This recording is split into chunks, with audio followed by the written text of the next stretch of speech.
এই মমতা ব্যানার্জি নির্দেশ দিল এই রাজ্যে আন্দোলন করা যাবে না, চুপ করে শুনে নিতে হবে নাকি? ও বাদশা নাকি আমরা প্রজা নাকি? আমরা সবাই রাজা আমাদের এই রাজার দেশে।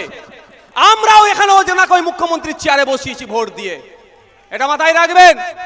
ও যদি রাজার মতো কেউ বাদশার মতো যদি কেউ অর্ডার দেয়, ওই অর্ডারকে আমরা মানবো না।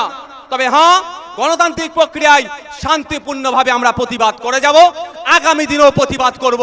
যার ক্ষমতা আছে আমাদের আন্দোলন আটকে রাখা। এখন দিল্লি গিয়ে আন্দোলনের গল্প শোনাচ্ছে, তাদেরকেও 2026 সালে আমরা দিল্লির রাস্তা দেখাবো। তো ভাই কারা দেখাবে? একটু হাত তুলে দেখান তো। ইনকলাব। ওয়াকফ নিয়ে কেউ গুলোগুলি করবেন না, যদি কেউ গুলোগুলি করে তার থেকে বড় শত্রু কেউ আর হবে না। এবার গুলোগুলি মানে উনি কি বুঝাতে চেয়েছেন আমি বলতে পারবো না, তবে আমি একটা জায়গায় ক্লিয়ার করে দিচ্ছি, ও শান্তিপূর্ণ আন্দোলনের পক্ষে ছিলাম, আছি, থাকবো। অশান্তির পথে কেউ যাবেন না, অশান্তির পথে গেলে কোনো সমস্যার সমাধান হয় না। এটাও বলবেন যে আপনি বলেছিলেন হিন্দুদের বাঁচাবেন, কিন্তু আপনাকে দেখতে পাইনি, খুঁজে পাইনি। আমার হিন্দু ভাইকে যখন খুন করেছে, আমার হিন্দু ভাইকে যারা খুন করেছে, এই খুনের বদলা নেওয়ার জন্য আমার ঝন্টু আলী শেখ তার জীবন দিয়ে দিয়েছে। আপনি তো এসি ঘরে বসেছিলেন বা ভোট প্রচারে ছিলেন। আবার এই বিজেপির বিরুদ্ধে বললে তৃণমূলের আবার বুক চিনচিন করে। সমস্যা অনেক, বুঝতে পেরেছেন? এখানে অস্ত্র নিয়ে তুমি মিছিল করবে বৈধ, আর শান্তিপূর্ণভাবে পাহেলগাঁওতে যে সন্ত্রাসবাদী আক্রমণ হয়েছে তার প্রোগ্রাম করতে গেলে ডিস্টার্ব হবে। 2025 সালে সংবিধান বিরোধী শুধু সংখ্যার জোর দেখিয়ে যারা এই বিল পাস করিয়েছে, এই ওয়াকফ সংশোধনী বিলের আইনের বিরোধিতা করতে গেলে আপনাকে ডিস্টার্ব করবে। অনেকে ভাবছেন যে মোদি যে আছে আমি বেঁচে যাব, আর অনেকে ভাবছেন মমতা আছে আপনি বেঁচে যাবেন। আগে মমতার উদাহরণটা দিলেই মোদিজি যাকে বেঁচিয়ে নেবে ভাবছেন সেও বুঝে যাবে। এখন মুসলিম সম্প্রদায়ের যারা মানুষজন আছেন, এখানে ভিন্ন সম্প্রদায়ের আছেন, আপনারা বলুন তো স্বাভাবিকভাবে আপনারা একটু চিন্তিত নয় কি যে ওয়াকফ সম্পত্তি যদি নিয়ে নেয়, মাদ্রাসা, মসজিদ, কবরস্থান থেকে শুরু করে হাতছাড়া হয়ে যেতে পারে, তাই তো? তাহলে আপনার বন্ধুকে মমতা ব্যানার্জি মুসলমানদের বলেছে আমি আছি তুমি চিন্তা করবে না, আর মোদি হিন্দুদের বলেছে আমি আছি তুমি চিন্তা করবে না। দুজনেরই উদাহরণ দেব, এই দুজনই হিন্দু আর মুসলমানকে কিভাবে ফুল বানাচ্ছে, বোকা বানাচ্ছে। প্রথম মমতা ব্যানার্জিরটা দিই। স্বাভাবিকভাবে এই তো সময় মমতা ব্যানার্জির সত্যি দুধেলগাই সংখ্যালঘুদেরকে উনি কতটা ভালোবাসেন, বা দুধেলগাইদের জন্য, আমি বলিনি দুধেলগাই ভাই, মমতা ব্যানার্জি বলেছে, আমি রিপিট করছি, খারাপ ভাবে জেনে নেবেন না। তো মমতা ব্যানার্জি পশ্চিমবাংলার সংখ্যালঘু মুসলমানদের জন্য কতটা ভাবে, এটাই তো সময় ছিল ভাই যে ওয়াকফ নিয়ে মমতা ব্যানার্জিরও একটা অল পার্টি মিটিং ডাকলে ভালো হতো। আমি তো নির্দেশ দিতে পারি না, আমি রিকোয়েস্ট করতে পারি। অল পার্টি মিটিং ডেকে মমতা ব্যানার্জির ওপিনিয়ন নেওয়ার দরকার ছিল যে আমাদের রাজ্যে যে সমস্ত রাজনৈতিক দলগুলো আছে বলুন এই বিলের আমরা সমর্থন করব, আমাদের রাজ্য এই বিলের বিরোধিতা করব। তখন দুধকে দুধ পানিকে পানি হয়ে যেত। তার পরিবর্তে মমতা ব্যানার্জি নির্দেশ কি দিচ্ছে, ওয়াকফ নিয়ে কেউ গুলোগুলি করবেন না, যদি কেউ গুলোগুলি করে তার থেকে বড় শত্রু কেউ আর হবে না। এবার গুলোগুলি মানে উনি কি বুঝাতে চেয়েছেন আমি বলতে পারবো না, তবে আমি একটা জায়গায় ক্লিয়ার করে দিচ্ছি, ও শান্তিপূর্ণ আন্দোলনের পক্ষে ছিলাম, আছি, থাকবো। অশান্তির পথে কেউ যাবেন না, অশান্তির পথে গেলে কোনো সমস্যার সমাধান হয় না। শান্তিপূর্ণ পথ অবলম্বন করলে দিনের শেষে জয়ী হয়ে বাড়ি ফিরবেন।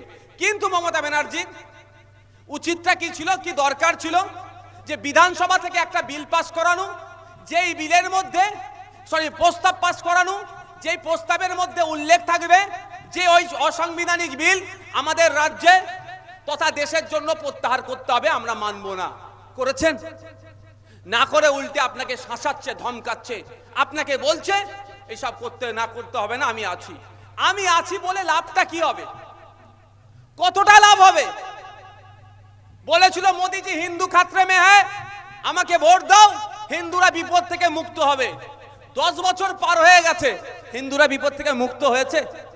এখানে যারা হিন্দু সমাজের মানুষ আছেন, মাইকের আওয়াজ যাচ্ছে, আপনারা বলুন শুভেন্দু অধিকারীকে, আপনারা বলুন দিলীপ ঘোষকে, সুকান্ত মজুমদারকে বলুন যে আমরা হিন্দু, পেট্রোলের দাম মুসলমানদের থেকে অর্ধেক টাকায় কিনবো, তার ব্যবস্থা কি করো তুমি? যে আমরা হিন্দু, গ্যাসের দাম মুসলমানরা যেই দামে কিনবে তার থেকে অর্ধেক দাম আমরা দেব, এই ব্যবস্থা করো। পারবে?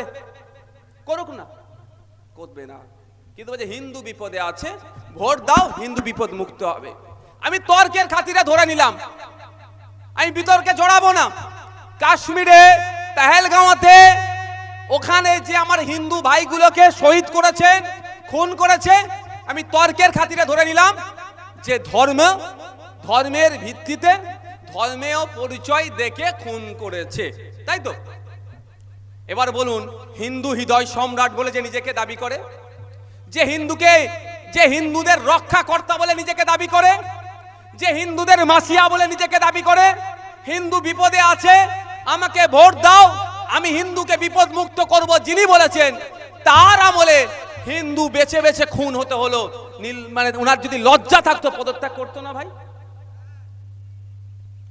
এর আগে আমরা দেখেছি মুসলিম হওয়ার অপরাধে, দলিত হওয়ার অপরাধে, আদিবাসী হওয়ার অপরাধে বেছে বেছে খুন হতে। মুসলমানকে কেউ রক্ষা করার নাই, আদিবাসীকে কেউ রক্ষা করার নয়, দলিতকে কেউ রক্ষা করার নাই, কিন্তু হিন্দু রক্ষা করার জন্য তো একজন আছেন, এখন বলছেন যিনি। তার আমলে হিন্দু বেছে বেছে খুন হতে হলো, উনি চুপ করে যাচ্ছেন। কেন খুন হতে হলো এই প্রশ্নটা তুলবেন না? এই হিন্দু তো আমার প্রতিবেশী, আপনার আমার প্রতিবেশী, তো আমার প্রতিবেশী যেমন মুসলমান, হিন্দু, দলিত, আদিবাসী সবাই তো আমার প্রতিবেশী। এই প্রশ্নটা তুলবেন না আপনারা? তুলতে হবে আপনাদের। যে মোদিজি আপনি কি করলেন? ভারতবর্ষের ৭৫ বছরের ইতিহাসে দেখতে পাবেন না কোথাও যে জঙ্গিরা এসে হিন্দু বেছে বেছে খুন করেছে, সাহস পেত না। তাহলে আপনি ৫৬ ইঞ্চি হওয়ার পরেও, আপনি হিন্দুদের রক্ষাকর্তা হওয়ার পরেও হিন্দুদের বেছে বেছে খুন করলো, আপনাকে জবাব দিতে হবে আপনি কোথায় ঘুমাচ্ছিলেন তখন। প্রশ্ন করতে হবে না? সাথে সাথে এটাও বলবেন যে আপনি বলেছিলেন হিন্দুদের বাঁচাবেন, কিন্তু আপনাকে দেখতে পাইনি, খুঁজে পাইনি। আমার হিন্দু ভাইকে যখন খুন করেছে, আমার হিন্দু ভাইকে যারা খুন করেছে, এই খুনের বদলা নেওয়ার জন্য আমার ঝন্টু আলী শেখ তার জীবন দিয়ে দিয়েছে। আপনি তো এসি ঘরে বসেছিলেন বা ভোট প্রচারে ছিলেন। বলতে পারবে এটা? মোদিজিকে প্রশ্ন করতে হবে যে আপনার অবদান কি? আপনি রক্ষাকর্তা বলেছিলেন, আপনার অবদানটা কি? দেখবেন যখনই এটা প্রশ্ন করবেন আপনি দেশদ্রোহী হয়ে যাবেন, আপনি ভারত বিরোধী হয়ে যাবেন। প্রশ্ন করছেন বিজেপির নেতাকে, আপনি হবেন ভারত বিরোধী। প্রশ্ন করছেন দেশের প্রধানমন্ত্রীকে, আপনি হয়ে যাবেন ভারত বিরোধী। কে বলেছে? বিজেপি বলছে এটা। কিন্তু আমি আপনাদের বলে দিই, দেশের প্রধানমন্ত্রী, দেশের রাষ্ট্রপতি, রাজ্যের মুখ্যমন্ত্রী, প্রশ্ন করার অধিকার জনগণের আছে, এটা মাথায় রাখবেন। ও রাজা, আমরা প্রজা নয়। এই মমতা ব্যানার্জি নির্দেশ দিল এই রাজ্য আন্দোলন করা যাবে না, চুপ করে শুনে নিতে হবে নাকি? ও বাদশা নাকি আমরা প্রজা নাকি? আমরা সবাই রাজা আমাদের এই রাজার দেশে। আমরাও এখানে ওই মুখ্যমন্ত্রীর চেয়ারে বসিয়েছি ভোট দিয়ে, এটা মাথায় রাখবেন। ও যদি রাজার মতো কেউ, বাদশার মতো যদি কেউ অর্ডার দেয়, ওই অর্ডারকে আমরা মানবো না।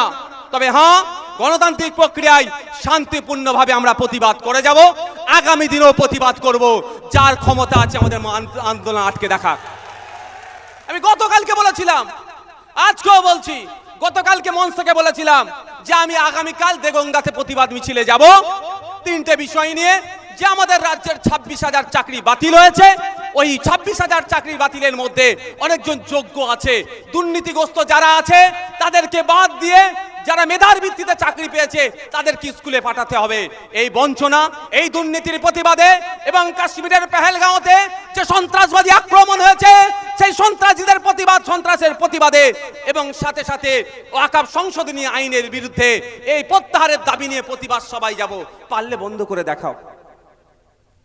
আজ যদি বন্ধ করে দিত, আমি কথা দিচ্ছি আপনাদের, যেখানে আমার প্রোগ্রাম থাকবে বন্ধ করে দিল, আমি একবার করে ঘুরে আসবো।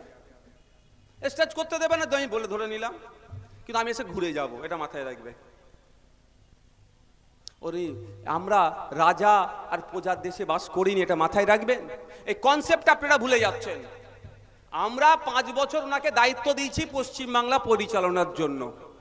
আমরা 5 বছর ওনাকে বলেছি পশ্চিমবাংলার মানুষজন ভালো যাতে থাকে, তার জন্য উনি চেয়েছেন, সুযোগ দিয়েছি আমরা। এর থেকে বেশি কিছু নয়। 5 বছর হয়ে যাবে, চেয়ারে অন্যজনকে বসাবার ক্ষমতা আপনাদের হাতে আছে, এটা মাথায় রাখবেন। এটাই ভুলে যাচ্ছেন আপনারা, এইটা আপনাদের মাথায় রাখতে হবে। এই নিয়ে এরকম নির্দেশনা দিতে পারে না। এটা উনি রিকোয়েস্ট করতে পারতেন যে এই পরিস্থিতি হচ্ছে, ওয়াকাফ আইনলে এই হচ্ছে, হ্যান হচ্ছে, ত্যান হচ্ছে, যে কটা দিন এটা বন্ধ রাখো, পরে আমরা আবার করবো, এটা বলতে পারেন। কিন্তু উনি যেভাবে বললেন এটাকে কোনোভাবেই মেনে নেওয়া যায় না। এই বলার সাহস কিন্তু আপনাদের জন্য পেয়েছে, এটা মাথায় রাখুন, আপনাদের জন্য পেয়েছে। আমি আপনাদের বলবো, শপথ করুন, ওয়াদা করুন। 2026 নির্বাচন এসছে, আইএসএফকে ভোট দিবার জন্য আমি বলবো না, কিন্তু অন্তত ইভিএম মেশিনে গিয়ে এই জোড়াছি ফুলের চিহ্নতে হাত দেবো না, এটা ওয়াদা করুন আপনারা।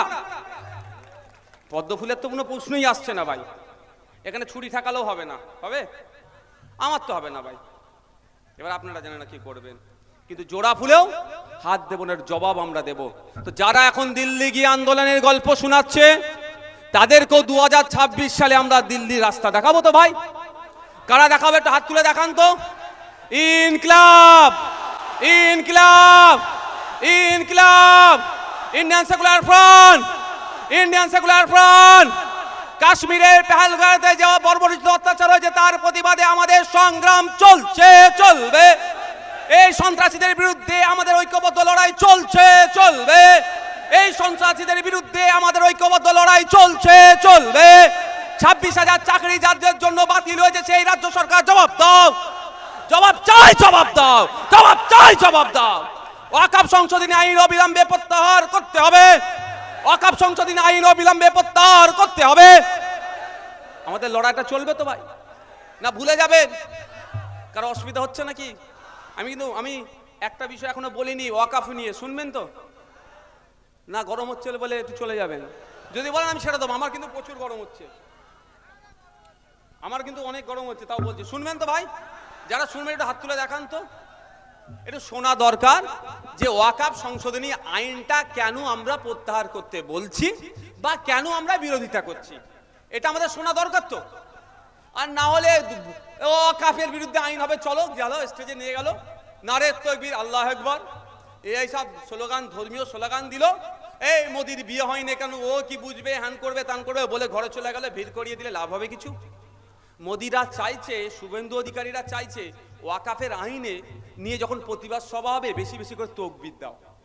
যদি বেশি বেশি করে আপনি তকবীর দেন, পাশে বিশ্বজিৎ মাইতিকে আপনি পাবেন? বলুন, পাবেন? কেন পাবেন না? বিশ্বজিৎ মাইতি তখন কি বলবে? এটা ধর্মীয় বিষয় ও মুসলমানরা বুঝুক, তাই তো? লক্ষ্মীকান্ত হাসদাকে আপনি পাশে পাবেন, প্রসেনজিৎ বোসকে আপনি পাশে পাবেন, কল্লোল মজুমদারকে আপনারা পাশে পাবেন কি? তখন পাবেন না। কেন? ও ধর্মীয় বিষয়, ওরা বুঝে নেবে। অ্যাকচুয়ালি এটা ধর্মীয় বিষয় নয়। আপনাদেরকে হয়তো আপনাদের ইচ্ছাকৃতভাবে বা অনিচ্ছাকৃতভাবে এটাকে ধর্মীয় ইস্যুতে ঢুকিয়ে দেওয়ার চেষ্টা করছে বিজেপি। ধর্মীয় ইস্যুতে ঢুকাতে পারলেই বিজেপি সাকসেস হবে। আমরা কি ওকে সাকসেস হতে দেব? তাহলে আমাদের মাথায় রাখতে হবে এটা সংবিধানের ওপরে আঘাত দিয়েছে। তাই সংবিধানকে রক্ষার আন্দোলনে আমরা কি করব? ঐক্যবদ্ধভাবে সংবিধান প্রেমী মানুষরা ঐক্যবদ্ধ হব। সংবিধানের 14, 15, 25, 26, 29, 300 ক এই ধরনের একাধিক ধারায় আক্রমণ করেছে এই সংশোধনী, ফলে আমরা এর বিরোধিতা করছি। আপনারা প্রথম দিন দেখেছেন সুপ্রিম কোর্টে যখন এটা নিয়ে আলোচনা চলছিল, অনেকে লাইভ দেখেছেন, ম্যাক্সিমাম সময় আর্টিকেল 26 নিয়ে আলোচনা হচ্ছিল। আর্টিকেল 26 কি একটু দেখবেন, গুগলে গেলেও পাওয়া যাবে। আপনার সম্পত্তি আপনি রক্ষণাবেক্ষণ, দেখভাল, হ্যান ত্যান এইসবের উপরে আর্টিকেল 26টা আছে। তো এটা ওরা বিজেপি সংবিধানের উপরে আক্রমণ করেছে, আর আমরা সংবিধানকে রক্ষার জন্য রাস্তায় নেমেছি।